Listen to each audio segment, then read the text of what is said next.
Hello, everybody, and welcome to a brand new episode of the TealCast. My name is Caden Lang, and let's get started. We will once again start out with baseball, and boy, was the series last weekend fun to watch. Very explosive offensively, and at some points we had a pitcher's duel.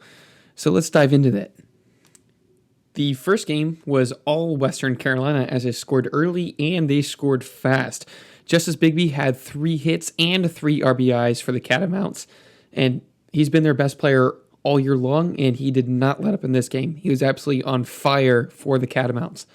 UNCW struggled this game offensively, left a bunch of men on base, and they didn't score until the 9th inning. This game, all Western Carolina for a final score of 8-2. Landon Roop, our ace, got rocked in the 1st and the 5th inning, and he had a short night for the Seahawks, so he ended up taking the loss. And Zebby Matthews for the Catamounts moved to 2-0 on the season as he picked up the win. That brings us to Saturday's game, which was way more fun to watch. There was actually crowds in the stands for the first time this season. UNCW had an attendance of 490 people and about 50 students, and I did attend. It was very fun to watch. It was a pitcher's battle right up until the 4th, and then the game just opened up. UNCW scored first with a single to right center by Lyles, and Brandenburg scored. And the Catamounts came back in the 5th inning, scoring 4 of their own. It all started with a double by Ketterman, and then a home run to right center by Robinson, which scored an extra 2 runs. And then Nanny singled, and Walsh ended up scoring that play. Well, UNCW comes back down in the bottom of the 5th. Weiss gets RBI single, and then Brandenburg flied out to center field, and Kroom scored. Next in the 6th inning, UNCW added to the tie game. It was 4-2 at this point. Thornburg grounded out to first base, and Lyles scored unearned. Center dropped a ball, which ended up scoring that run. Brooks Baldwin then homered, and Monjero scored, so UNCW is up 6-4 in the 6th inning. Well, Western Carolina comes up and scores 2 of their own off a Prater single, so it's a tie ball game, 6-6, heading to the bottom of the 7th. And UNCW was not done. Thornburg reached on a fielding error by center fielder, just a drop ball, routine flyby that the center fielder dropped, and Bridges was able to score, and the run was unearned. On the next pitch, Suggs scored on a pass ball, and the UNCWs took the lead 8-6, and were able to shut out the Catamounts for the rest of the game. UNCW wins this one 8-6. This brings us to Sunday, where the Catamounts and the Seahawks played the rubber match. This one was the most entertaining, in my opinion, of all 3 games. UNCW opened this one up in the 1st inning by scoring 4 times in the bottom of the 1st. Brandenburg singled, and Kroom scored off an unearned ball. Just like last night, the center fielder dropped a routine fly ball in the 1st inning, and Kroom was able to score off of it. And then Suggs later that inning doubled, and Brandenburg and Cole Weiss scored. But Suggs was thrown out at third base, but both the runs were able to get him before he was thrown out. UNCW is up 3-0. Takes us to the 2nd inning, where UNCW scored again. Kroom advanced to 2nd, and Monjero scored on a wild pitch. UNCW is up 4-0. 3rd inning, Western Carolina finally gets on the board. Robinson advanced on a wild pitch, and Ferraris scored on a wild pitch as well. So far, a lot of unearned runs. Not many base hits up until this point, but a lot of errors and wild pitches. But the score was 4-1 heading to the bottom of the 3rd, and Matt Suggs homered to left center, and Bridges scored. UNCW is up 6-1. 4th inning, Western Carolina only has about 3 hits up until this point. Their only run has come off of a wild pitch, and again, they are unable to score in the 4th. But UNCW keeps pouring on the runs. Cole Weiss ground out the shortstop, but Brooks Baldwin scored. UNCW is up 7-1, and it looks all but over, but it's not. Western Carolina comes up in the 5th inning and hits a grand slam. So the score is 7-5, and it's a brand new ball game. They're right there. And Western Carolina comes up in the 6th, and another wild pitch. Ferraris scored again. So that's the second time Ferraris has scored on a wild pitch. It is 6-7 UNCW, and Western Carolina looks like they have all the momentum. They hold UNCW scoreless in the 6th, and UNCW comes up in the 7th and puts the game away. They score 3 runs, and Hunter Hodges for the Seahawks is able to shut out Western Carolina for the final 3 innings, and Hunter Hodges was on fire this game. He came in and just was lights out from the get-go. He was the CAA Rookie and Pitcher of the Week, and deservingly so. He was absolutely lights out for the Seahawks. So the Seahawks were able to take the rubber match and took 2 out of the 3 from the Catamounts to move on to 5-1. And with that record, the Seahawks take first place in the Southern Division of CAA baseball. Their closest match, Elon at 3-4. So a pretty cushy lead so far at the beginning of the season for the Seahawks, but the season is early, and if baseball has taught us anything, anything can happen. But great start for the Seahawks in their first 2 series, able to go 5-1. So let's now check the stats for the Seahawks over the weekend. How did they do number-wise? Let's find that out.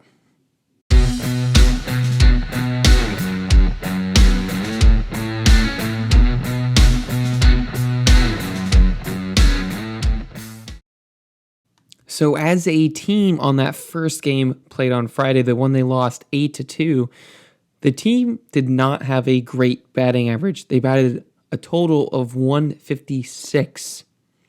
As a team, they only had 5 hits in 32 at-bats. Not great average there, but the Seahawks did step it up over Saturday and Sunday. In comparison, the Seahawks batted an average of .333 on that Saturday game. They won 8-6. They had 12 hits and 36 at-bats, scored 8 runs, 6 RBIs, as well as 1 home run. The Seahawks as a team only had 1 walk on that Saturday game, which is a little bit crazy. So the bats were alive, but the walks really weren't there. They were hit only 1 time as well, and they had a total of 6 strikeouts, whereas on Friday they had a combined 9. So a lot better plate appearances from the Seahawks on Saturday. On Sunday, they had 38 at-bats, had 14 hits for an average of .368. So hitting-wise, definitely the best for the Seahawks was on Sunday. They also had a few more walks. They had 7 walks this time. So a lot of men on the bases, a lot of traffic there for that Western Carolina pitching staff. You put the pressure on because not only did they hit well, they walked well. And they also had 4 stolen bases this game too. There were only 4 stolen bases for the weekend. And I mean, when they got on, they were fast on the bases and they made Western Carolina pay for all their mistakes. So all around, just a clean game, hitting-wise, for the Seahawks. Pitching-wise over the weekend, not great on Friday. They gave up 8 runs for a total of 12 hits, and 7 of those 8 runs were earned. 5 total walks, but 9 strikeouts by that Seahawk pitching staff. So they were getting a lot of swing and misses, but also a lot of hits and a lot of walks. Saturday, a little bit better. Their ERA fell down by 1, but they also gave up 6 runs. So their offense was able to step it up, but that pitching still kind of struggled. They only give up 8 hits, and out of all the runs, all of them were earned. So 6 earned runs out of 6 runs scored. Gave up 5 walks and 8 strikeouts. So not bad there, but they also gave up a home run. Whereas on Friday, they didn't give up any home runs whatsoever. So a little bit more of the long ball here. And they also hit 3 batters this game. But the Seahawks still able to get the win thanks to the offense. The pitching on Sunday was a little bit streaky. Started out great. Didn't score a run till the 3rd inning. But in the 5th, Western Carolina got back into the game by the grand slam. But that grand slam is an outlier because besides that grand slam, Seahawks pitching only gave up 2 other runs in 9 innings. So take out that 1 inning, and that's 2 runs over 8 innings. So that's really good there. Just take out that 1 grand slam, which happened with 2 outs. So that hurt a lot as well. A 2-out grand slam. So that did hurt the Seahawks there. But how many strikeouts do they have? They struck out 9 batters and only walked 4 this time. Didn't hit any people. They hit 4 people, which is a little bit more, but still able to get people out on the bases. And the closer, Hunter Hodges, looked terrific. He didn't give a single run in the 3 innings that he pitched, winning him Pitcher of the Week accolades. Again, fantastic job by Hunter Hodges. Really exciting stuff coming from the freshman out of the Seahawks bullpen. Now looking at individual stats, Kip Brandenburg is able to take the lead for batting average for the Seahawks, batting at .391. So really great start for the first baseman. Cole Weiss in second at .381. Matt Suggs had an awesome weekend. More on that later. But he batted .364. Brooks Baldwin down a little bit in the batting average, but still was able to get on base and wreak havoc on the base path and is our Seahawks run leader and RBI leader. He has scored 8 runs himself and has had 7 RBIs. So Baldwin is able to not only score runs himself, but also scoring other people. So he is definitely the Seahawk MVP so far on offense. So our clutch player of the week this week for offense is going to be Matt Suggs. He started off slow on Friday, went 0 for 3, but then again, the Seahawks as a team only hit in the 100s. They were kind of stifled on offense that game. Saturday, a lot better, 1 for 4 and scored a run. But on Sunday is when he blossomed into the player that people thought he could be. 3 for 4, scored 2 runs, 2 doubles, and a home run. And he had 4 RBIs to his name. He was just unstoppable on Sunday, and he was just fun to watch. Every single plate appearance was just a treat to watch for the fans. He doubled twice and with a monster home run to left field. And it was extremely windy on Sunday. He probably should have hit it 50 more feet than he actually did if the wind wasn't there. It was just an absolute blast by Suggs, and it was fun to watch him over the weekend. So definitely my clutch player of the week is Matt Suggs. So who do the Seahawks play this weekend? Well, UNCW takes on the Cincinnati Bearcats for a 4-game series starting on Thursday. So how have the Bearcats looked this season? Well, Cincinnati's had a rough start to the season. They are currently 1-5 after getting swept by Clemson and winning 1 out of 3 at Western Kentucky. They started the season 0-5 and ended up winning their last game. So they're coming up on a 1 game. So they're in the win column coming in to Brooks Field. Offensively, they haven't been doing great. They were shut out in their first game and then scored a total in 3 games at Clemson, only 9 runs. And that final game at Clemson, they lost in extra innings. Western Kentucky, they also lost in extra innings again. So back-to-back losses in extra innings for the Bearcats. They scored 4 that game, lost again at Western Kentucky, lost 4 that game, but the Bearcats finally won their final game in Bowling Green, 11-3 on Saturday. So again, Bearcats, really rough start to the season, but they are a decent team. And I personally think that they are better than their record shows. So let's get into some stats. Their leading player in batting average this season is Joey Bellini. He's hitting .370 and has played all 6 games. He's had 27 at-bats and 10 hits and has only scored 2 runs for them so far. So when he's gotten on, he hasn't really gotten much help from his teammates. He's only scored twice. He has 1 double to his name, no triples, and no home runs. So a lot of singles so far. And he has 4 RBIs with a slugging percentage of .407. His on-base percentage is actually less than his batting average, which I've never actually seen before. His on-base percentage is .357. So if Joey Bellini is going to get on base, it's going to come from a hit. He is not really going to get on by a walk. He loves to swing the bat, and he does make contact with it. So for Seahawks, don't be afraid to pitch around this guy. He'll chase stuff out of the zone. He doesn't have any walks to his name so far. In 6 games played, he has no walks. He only has hits. So go outside the zone, see if he'll chase, because more than likely he will. He doesn't have any stolen bases this season. He's been put out on his only attempt.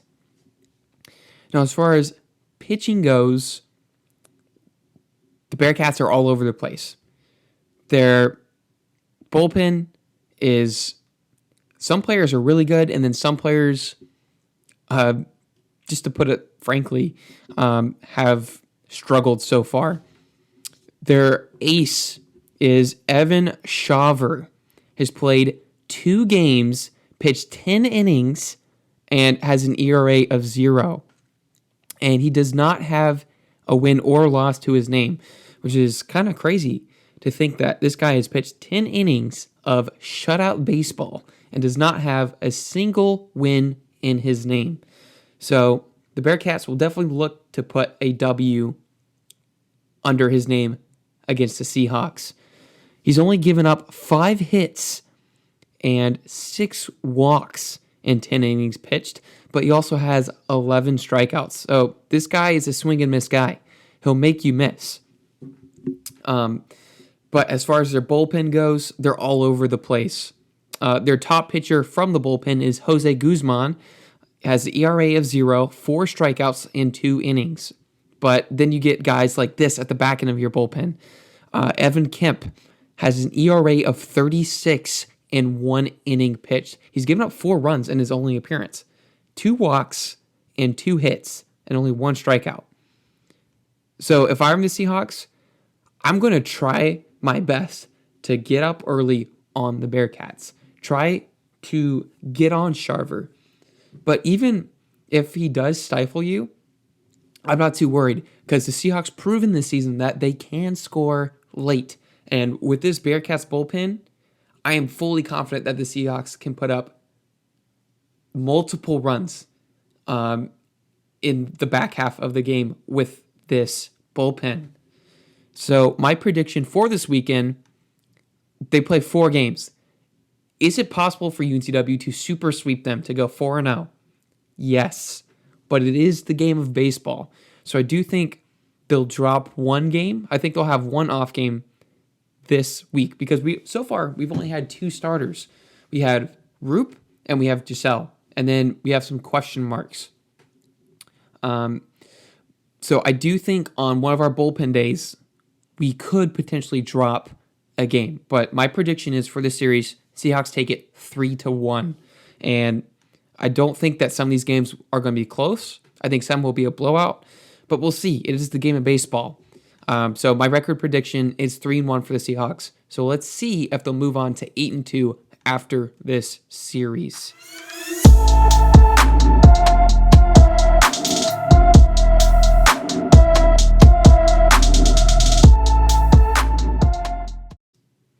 So now let's talk about basketball. Basketball played their first game in over a month on Saturday.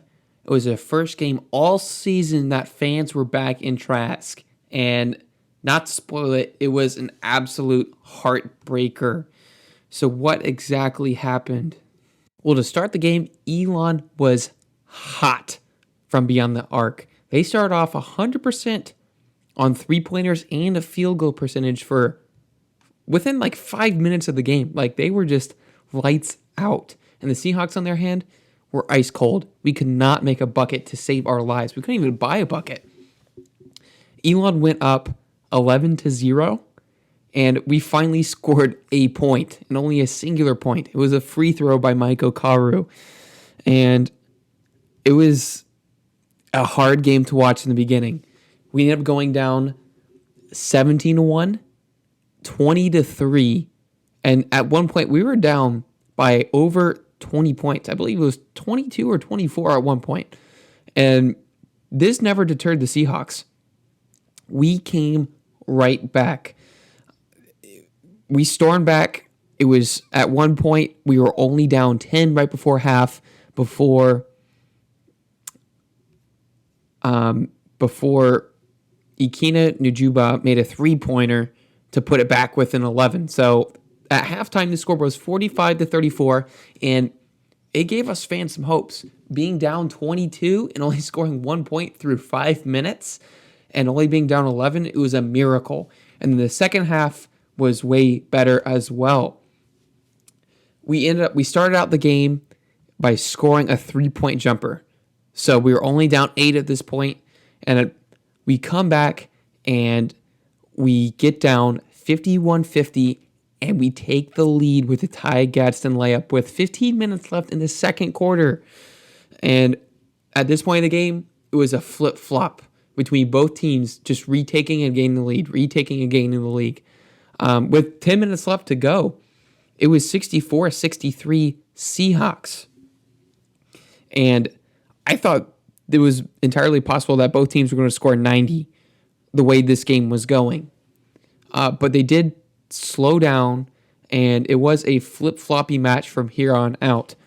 Elon did go up for about 3 minutes, and then Seahawks came right back and took the lead. And within the final 2 minutes, Elon took the lead. At 1:34 left to go in the game, it's 75-74. And then they hit a jumper, 77-74, under a minute left to go. UNCW has the ball, and Ty Gadsden drives and makes a layup while getting fouled for that and one play. Gadsden then converts on the free throw, so it's 77-77, 45 seconds left to go. Elon takes the ball, they hold it on for 25 seconds, and misses a jumper. Okaru gets it, so us fans are going wild. We think we're going to have the final shot to the game. It's tie game, 16 seconds left to go, and with 3 seconds left, Mike Okaru turns it over. He tries to kick it out to Gadsden, but it's intercepted by Hunter Woods, who passes out to Chris Wooten, buzzer beater, and it's good. The stadium fell completely silent as Elon celebrated and had a dog pile on the middle of the Seahawk logo. And I was completely shocked watching it live in the stadium because the fans were finally starting to get loud. We thought we might have won, and we turn it over, and the dude makes a contested 3-point shot. Give credit to Elon for playing a very hard game, and definitely give credit to the Seahawks. Even though they did lose, it is nothing to hang their heads about. They only had 7 players the entire game. And with the style that Coach Sitter likes to play, they love to press and they love to get up the court. So I know all the players were completely gassed at the end of the game. So it's nothing for Seahawk Nation to hang their heads about. And actually, it's a very good sign playing the way we did heading into the tournament, because we started out 23-3 to start off the game. Not great. I mean, that's just one 3-pointer that we missed in the beginning of the game that would have tied it at the end. So I am very proud of the way the Seahawks played. But again, just a buzzer beater at the end was a heartbreaking loss for the Seahawks. So now what's next? Well, the regular season is over. No more regular season games for the Seahawks. Frankly, nobody left in the CAA has a regular season game. So you know what time that is? It's tournament time, baby. So the Seahawks do not get a first round bye, obviously, because they finished 10th in their conference. So they're left in the first round playing William and Mary. So how has William and Mary played so far? Let's take a look. So William and Mary has a record of 6-9, and they are 4-6 in the conference. Their first game of the season was against Old Dominion and lost 86-78, and then they went on a little win streak. They won 2 in a row and then lost 4 straight. They lost their final 2 games of the non-conference schedule versus High Point and number 16th ranked Virginia at the time. They were blown out by 26. To start off conference play, they started off 0-2 against Hofstra and then won at Delaware. Next, they played Drexel 3 times because one of their games against Delaware was canceled. So they ended up making up a game against Drexel. So they played them 3 times, lost the first, won the second, and then lost the second game. And finally, they played Towson and won both of those games. Their final 2 games of the season were against Elon, and they dropped both of those. And they have not played for a few weeks now. Their last game was February 22nd, so 2 weeks ago was their last game. So they haven't played in 2 weeks, and they're going to play the Seahawks on the 6th at 7 p.m. at James Madison University. Well, William & Mary is a defensive team. They only average 65.4 points a game and allow 73.4. And so they're not really an offensive powered team. They like to play half-court offenses. They're not going to push the ball. They want to run out the clock, and they want to run their offense. Very drastic from the Seahawks, who wanted to get up the court and score as quickly as possible and then go through their offense. William & Mary likes to slow things down, go through their progressions, and just play big man ball. UNCW's tallest guy is, I believe, Amaji Dodd at 6'6", the only healthy player, only healthy big man for the Seahawks right now. So William & Mary definitely outmatches us in size. Looking at individual statistics now, Luke Lowe, the guard, is averaging 16 points a game and 35.7 minutes. He's a field goal percentage of 43.4 and a three-point percentage of 31.9. So he's a great shooter. William & Mary does have a few good shooters on their team. Connor Kakera also shoots above 35% and 46% from the field. And also, Miguel Ayesa averages a 31.3% three-point percentage. So there's a few guys on there that can definitely hit some threes, but then the rest drop off drastically. But they do have some big men that can just get boards and buckets. So I think the Seahawks need to just stay true to who they are. Just play that run, defend, win defense, and eventually, it will break through for them. It is a great style of offense for our team because if we tried that half-court set offense, we could get a few good looks here and there, but overall, we don't really have a big man to feed it to in the post, so they could just guard the three-point line and just put a help man at the free throw line for those drives. So the Seahawks need to be aggressive. They need to box their men out, and then once they get the rebound, they just need to get out and go. Stay true to who they are, and if they do that, I do think the Seahawks will have a chance to win the game. ESPN actually gives UNCW a 77.7% chance to win this game. So we'll see if their analytics are right, because they did give Seahawks, I think, a 60% chance to win against Elon, and Elon did edge them out in that game. So again, it will be at 7 p.m. this Saturday on Flow Sports, or you can listen to it on 95.9 The Breeze. But going to be an exciting game. Hopefully it's going to be thrilling, and the Seahawks have nothing to lose. And the most dangerous teams to play in playoff games like that are teams that have nothing to lose. So we'll see how the Seahawks will handle this William & Mary tribe, and maybe they advance. Who knows? It's a game of basketball, and with this 2020-21 season, college basketball in general has been unpredictable. So who knows what will happen? I'm very excited to watch him play, and best of luck to that Seahawk team going up to Harrisonburg, Virginia. Okay, that will do it for us today. Thank you for the support on the last video, and please subscribe and like and comment down below what you would like to see from this podcast. What sports would you like for me to cover? Is there any specific players or coaches that you might want me to interview? Just go ahead and comment out what you'd like to see from the show. Thank you guys so much for listening, and we'll see you next week. This has been the TealCast.